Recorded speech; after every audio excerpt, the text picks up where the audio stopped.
Start my speech here, and the first thing that you have to know about the Eiffel Tower is that today you're visiting the most visited paid attraction in the world officially. The most visited paid one. You contributed some money as well. You're about to be the part of our statistics. Every year we have here more than 7 million visitors. 7 million, the ones that go upstairs. Because a lot of people come, take photos, leave. Because of the Eiffel Tower nowadays, lots of tourists come to Paris city every year. More than 45 million tourists we have here. When officially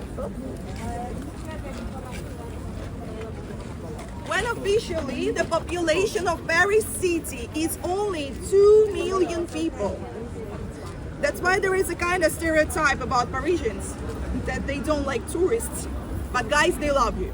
You bring so much money to Paris city, so they just don't show it, okay? I have a little life hack for you, which might help you while you are here in Paris. So maybe you heard that French people, they are quite polite. So that's why we have a habit to say hello all the time. So when you enter to any bakery, shop, or security check, so you'll have a chance to practice that, you see there a person. Once you enter, what magic word do you need to say? Bonjour. Bonjour. Bonsoir, it's up to around 6, 7 p.m. Yeah, but even if you say bonjour at that time, it's fine. Because bonjour in general means as well hello, so yeah. But anyway, yeah, you need to say bonjour, then when you get something what you needed, you need to say merci. Merci, okay, great. And when you say goodbye, oh, you know already 3 words, great. So guys, 3 words will be enough, but start from bonjour. This is where you set everything, okay? So, because of 7 million here, that tower is really rich. The general income of the Eiffel Tower is more than 100 million euros. Every year, these are only tickets. If we count souvenir shops, cafeterias, restaurants, it will be much more.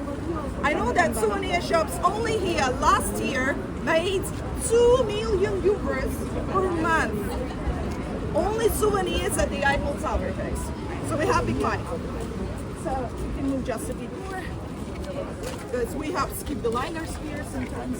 So nowadays, 99% of the income goes to Paris city, because Paris city is the owner, and only 1% is somewhere else.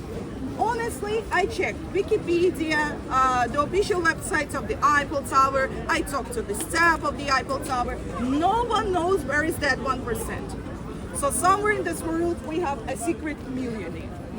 So, but of course, we need to talk about history, and I'll start my speech from a really important person, thanks to who we're going to see a really nice view of Paris city today.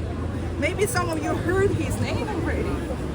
Yeah, he's the reason why we call it Eiffel Tower. So, our famous engineer is Eiffel. Let me show you here. So, Gustave was born in Dijon, in France, and once he grew up, he moved here to Paris city to study at the School of Arts. There, he studied construction manufacture. Once he finished his studies, he organized a company which built railroads, train stations, bridges, viaducts, churches, lots of things, but mostly metal constructions. You have to know that not only France has his works, actually lots of countries all around the world have his company's works. Mostly they are located in Europe, South and Central America. For example, Mexico is the richest country of his works. Mexico has more than 10 of them. Talking about Europe, Hungary, Budapest, there is a beautiful train station. Portugal, Porto, there is a bridge. But one of his most famous works, except the Eiffel Tower, is actually located in the US. I'm pretty sure everyone knows the Statue of Liberty. Maybe some of you heard that that was a gift from France to the US. And you should also know Gustave Eiffel designed the metal construction of the Statue of Liberty. I thought it'd be cool, because everyone was standing in the sun. Like imagine when there are lines for 2 hours and people just stand in the sun. It's so smart now. Anyway, continuing here, guys. So, I was talking about the Statue of Liberty, right? And if you have never seen the Statue of Liberty, guys, no worries, we have it in Paris. We have around 10 small copies of the Statues of Liberty. Most of them are in museums or gardens. If you go to the Musée d'Orsay, for example, this is my personal recommendation about museums here, really nice one. You'll find one of the copies there. If you go to one of the most beautiful gardens of Paris City, which is Luxembourg Garden, you'll find it there as well. But the most famous copy of the Statue of Liberty you are going to see today from the Eiffel Tower. So it will be on that side of the River Seine, not far from here. You will see the back side of this statue. That's why I'm showing you the front.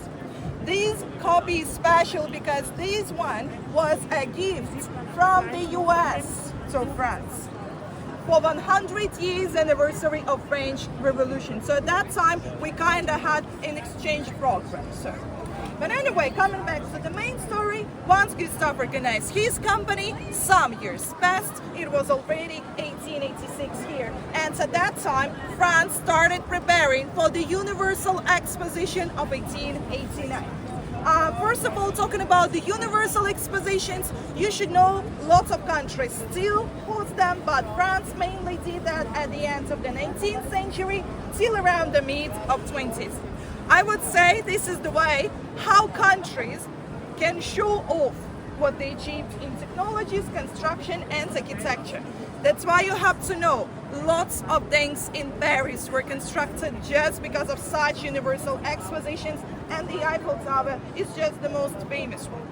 Anyway, in 1889, that Universal Exposition was really special for France because in 1889, France celebrated 100 years anniversary of French Revolution. Talking about that event, you have to know that actually France had a few revolutions, but that one is the most famous. It was from 1789 till 1799. That was the time when French people were fed up with monarchy. They decided to change the system completely, and this is where we have the story about Marie Antoinette and her husband Louis XVI. And I'm pretty sure everyone knows that we still celebrate this day because just 2 days ago we had Bastille Day. It is called Bastille because the French Revolution started with the storming of Bastille prison. And of course, every year we have huge celebrations all around France. But if we talk about Paris City, this is the only day of the year when the Eiffel Tower is closed. Because just over here, we have amazing fireworks. Has anyone watched them 2 days ago? Yes. Yes? Yeah. Yes? Was it amazing? Yes. Spectacular. Actually, every year it's more and more beautiful. This is the old one. I need to update my photos right now because now we also use drones, not only the fireworks. So, but anyway, now you understand that Universal Exposition was special. France and Paris really needed something special, modern and high.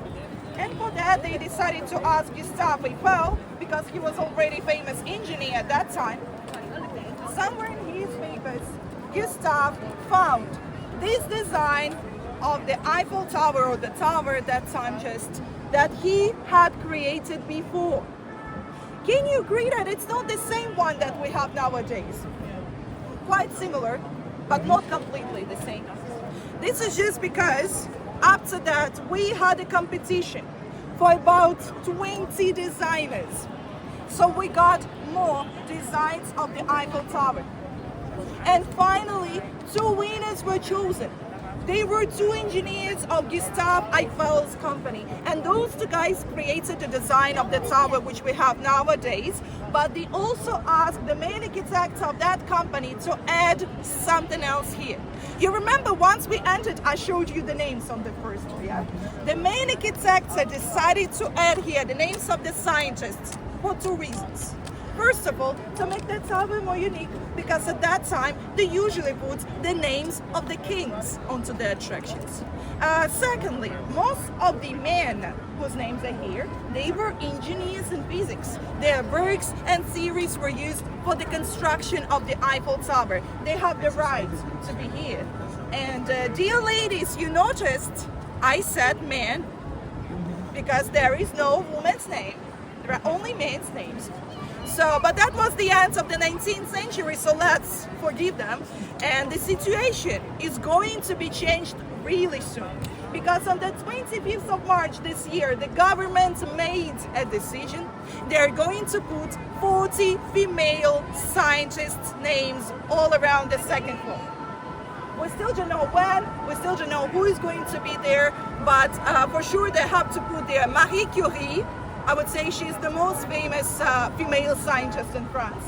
And my personal opinion, they have to put here Sophie Germain. Sophie Germain, she's not so famous, but she's really important person here. So she was a mathematician.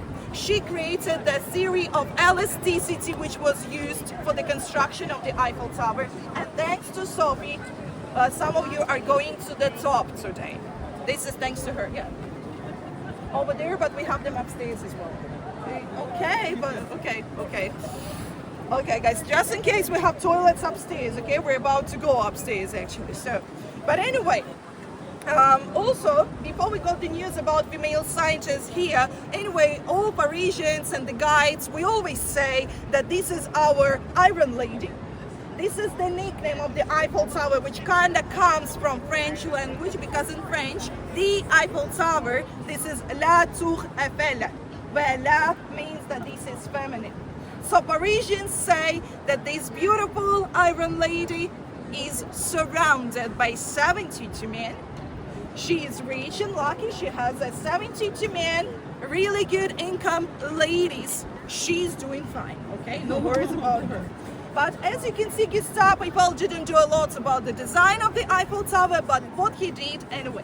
First of all, he invested his own money into the budget of the Eiffel Tower. Secondly, he bought the rights for it. That's why nowadays it has his name. So Gustave invested around 85% of the general budget of the Eiffel Tower. Only 15% were from the French government. You remember at the beginning of the tour, I told you how much Paris gets now. Who remembers? 99%, yeah. And they invested only 15%. And maybe some of you heard, Parisians of that time, they didn't like this project at first because they said, like, look around, we have beautiful 19th century architecture. This is an ugly metal construction. That's why you have to know, France actually rejected this project at first. Then the project was proposed to Spain. It was supposed to be in Barcelona, but Spanish government also didn't like it. So the project came back here. And finally, Gustave Eiffel and the French government agreed that the tower would be here for only 20 years. After 20 years, it should have been taken down, demolished, destroyed completely. But we are here today, you can still see it. And it's been 136 years officially. And it's still here because I believe Gustave was genius. His main goal was to prove the French government that the tower can be usable in scientific way, and he did it. The most important things that he did at the Eiffel Tower to kind of save it, all of those things are located on the top. First of all, he put their antennas for radio station and television, which we still use. The Eiffel Tower is not only for visiting. Those antennas were really important because in the second half of the 19th century, the radio started developing. France really wanted to take part in it.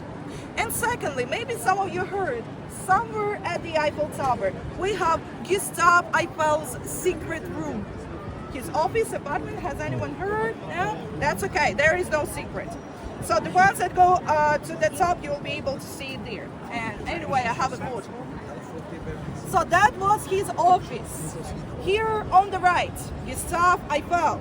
On the left, Thomas Edison, who was invited there as well. Actually, Gustave invited so many famous scientists of that time to his office.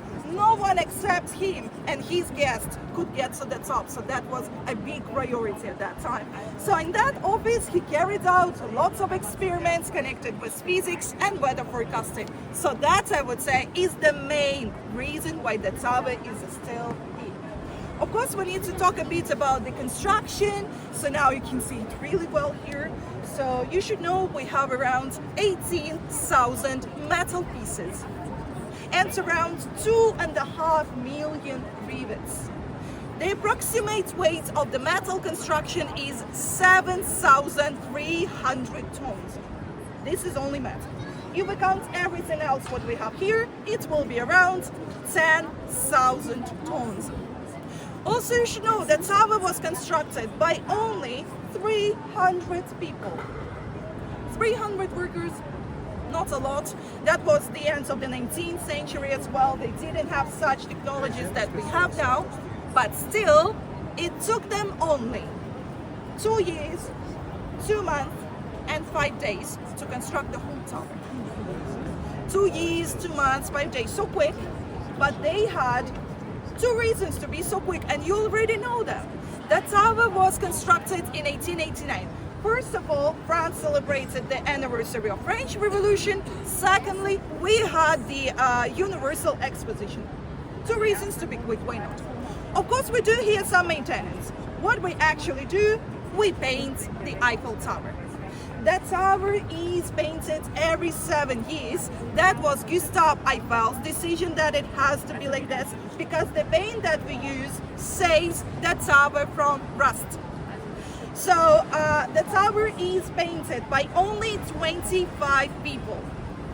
25 licensed workers. There is no official reason why exactly this number, but in my opinion, first of all, it is really dangerous. They don't use machines, they use brushes. So this is how the situation looks like nowadays, but around 80 years ago, they didn't have anything for safety. They just climbed and painted the Eiffel Tower without any safety ropes. Let me show you. Here we are.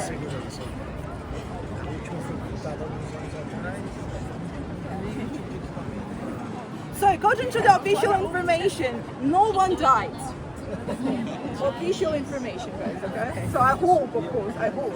Anyway, I think this is the first reason why only 25. It's still dangerous nowadays.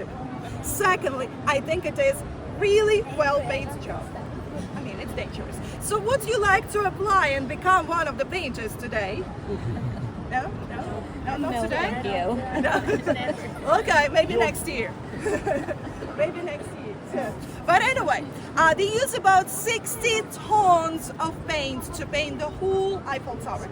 It takes them around 2.5 years to do that.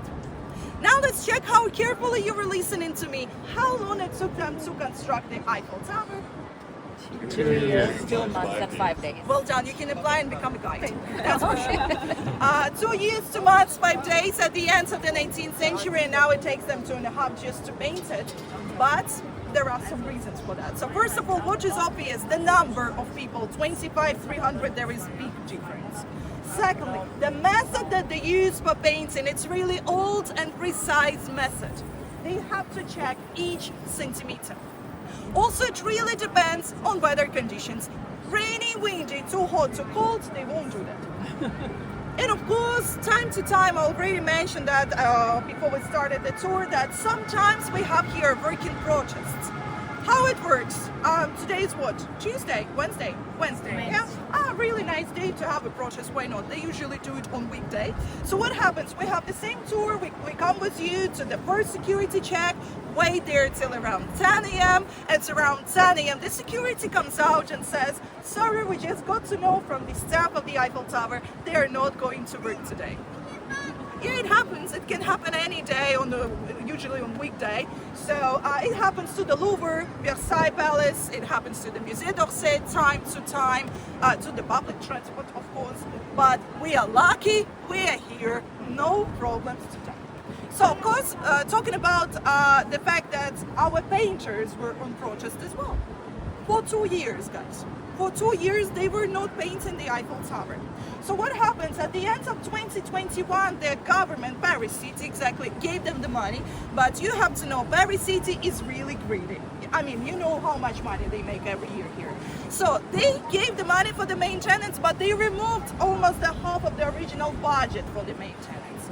That's why painters said they're not going to paint the half of the Eiffel Tower.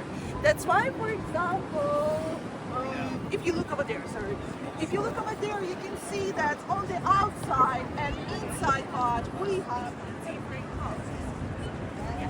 How to understand that we are back to painting? Over here we have lots of nets. These, where we have the nets, these are the parts that they are painting these days. Officially, these nets are used for us, so they kind of save us from the stains of paints, which is not true. Actually, my friend got it twice during this 3 years already. So, and if it happens, it is true, it's not a joke, guys. If it happens that you get a stain of paint onto your clothes, you just go over there to that pillar, there is information desk, and you ask for a refund. Yeah, that's true, they actually refund. I don't know how they calculate that, but they do. So, but anyway, now talking about the colors. So currently we use the color which is called jaune brun, which means yellow and brown. So you can see it on the outside part of the Eiffel Tower. This color is special. We used it before in 1907. That color was created by Gustave Eiffel. And we chose this color on purpose because at the end of 2023, we celebrated 100 years anniversary of Gustave Eiffel's death. So we decided to give him kind of a tribute. Except this color, we actually had a lot of them, but first of all, the original. I believe the original color is the reason why so many people romanticize Paris City and the Eiffel Tower, because the original color was red.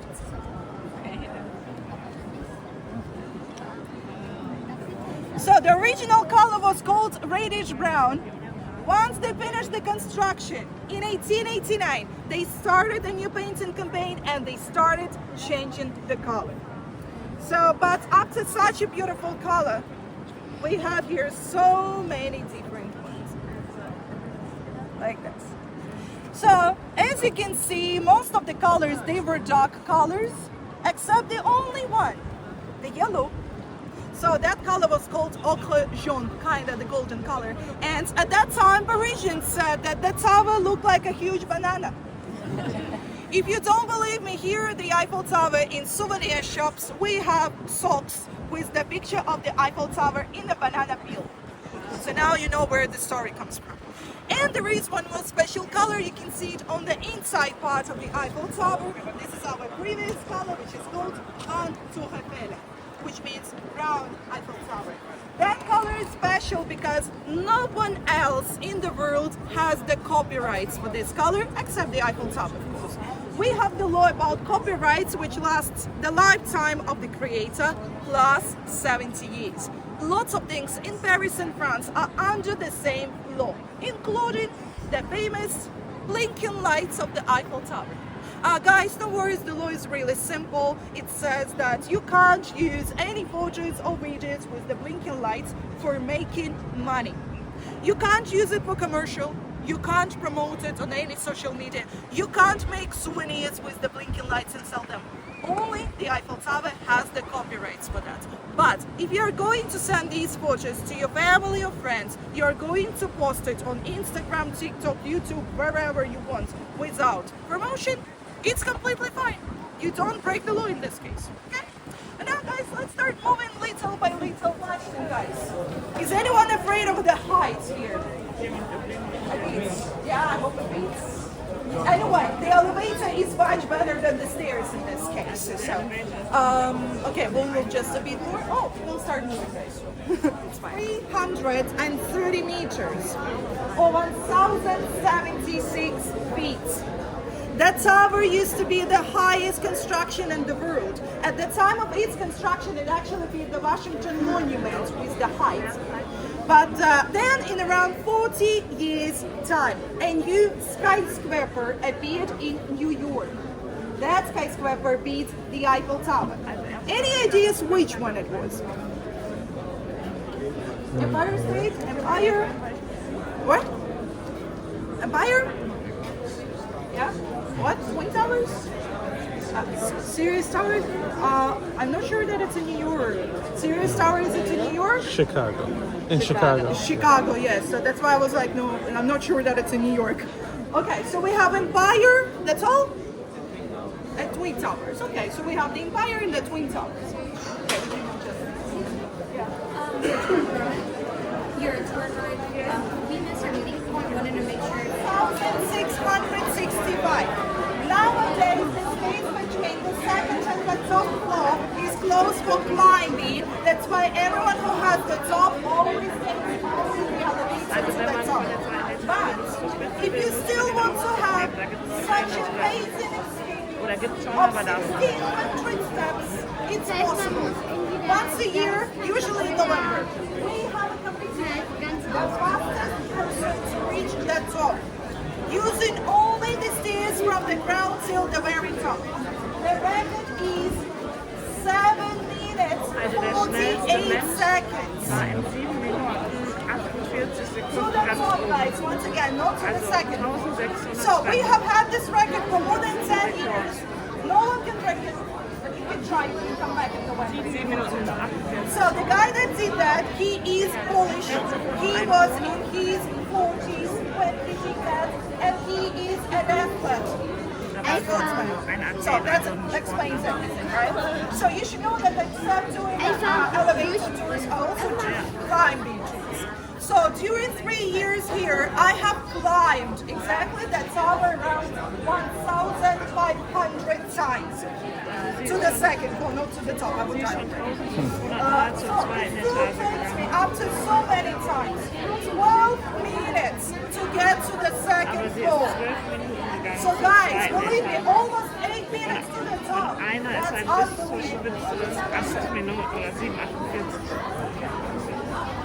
what I have told you about the Eiffel Tower. As you can see, no one believed in this Eiffel's idea and everyone was against. France, Spain, Parisians. But he made it.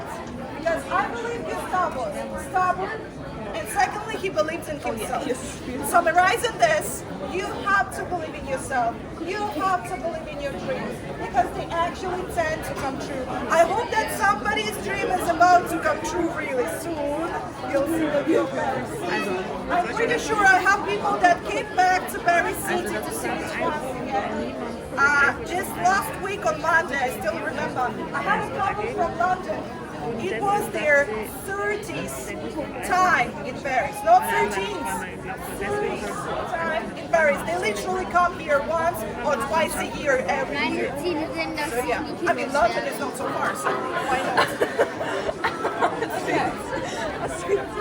So guys, usually at the end of the tour, I'm almost done with my speech actually. Just little bonus that I give to my group.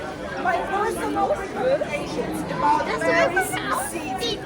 Guys, I'm not only a guide, I'm also a tourist here. I was in Paris in 2014 for 3 weeks.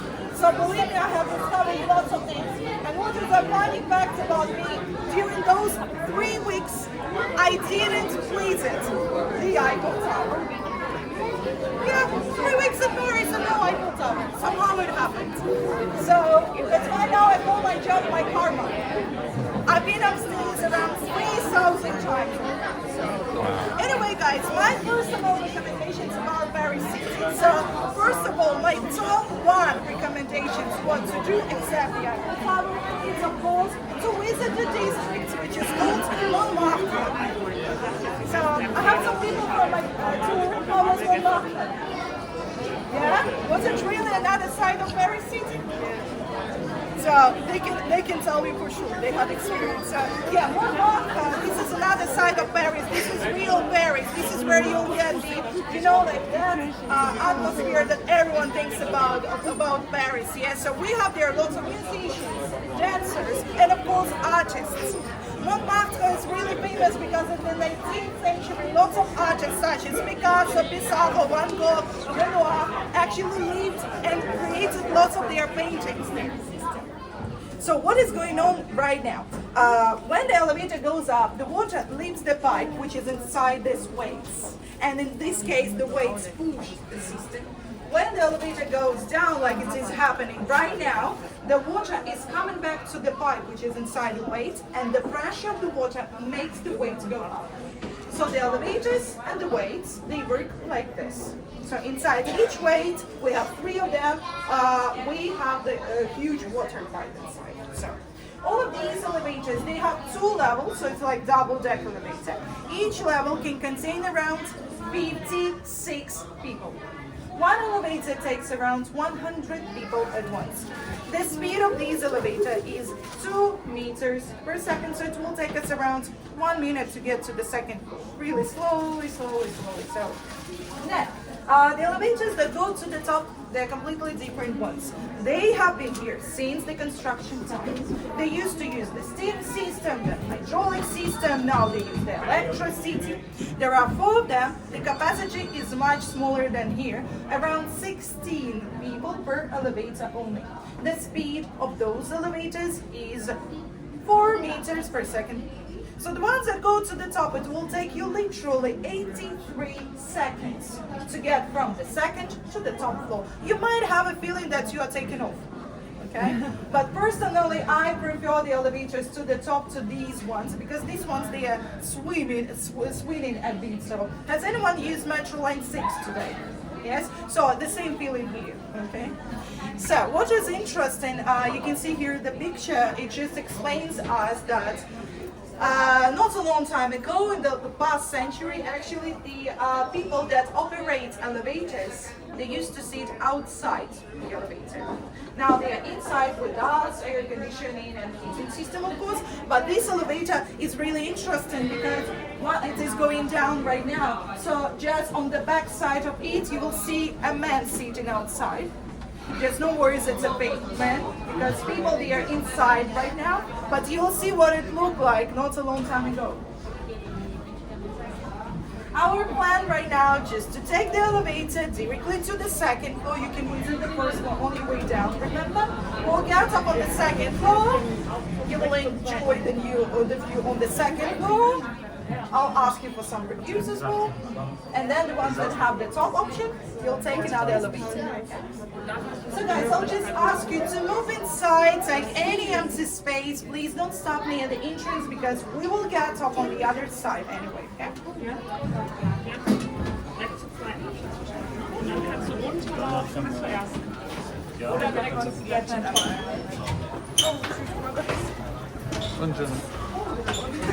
Of Montmartre, we have the famous cabaret show which is called Moulin Rouge. Then guys, also almost on the highest points of Montmartre, you have to know that this is the only district which is on the hill in Paris. All other districts, they are flat. So almost on the highest part of Montmartre, we have the famous square which is called Place du Tertre. This is where lots of artists of the 19th century and nowadays artists also gather there. So you can check and even buy some paintings. There are different styles. There is even street art there, portraits, whatever you want. And of course, I call it a cherry on a pie. On the top of Montmartre, we have the famous Basilica du Sacré-Cœur. Let me show you that building. It's amazing, guys. Let me show you. So it is beautiful outside and inside. First of all, once you are near Basilica, yeah, this is it. Once you are near Basilica, you will see one of the best views of Paris city. And if we talk about the inside part, inside we have the biggest mosaics in France, or one of the biggest ones in the world. So, this is my top 1 recommendation. Second recommendation is to visit the island, which is called Cité. So first of all, you should know we call Cité the heart of Paris city because that was the original Paris city, which was called Parisis a really long time ago. So, and also of course here we have the famous Notre Dame Cathedral. I'm pretty sure some of you want to go to Notre Dame. So there are 2 ways basically how you can do that.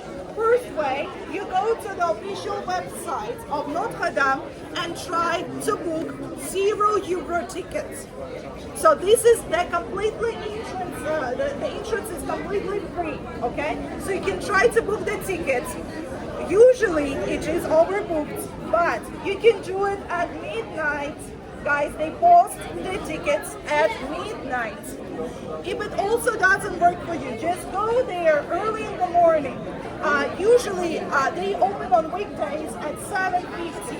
Even if you come at 8 or 9 o'clock, it's still not busy there. Usually 20 minutes line, not more.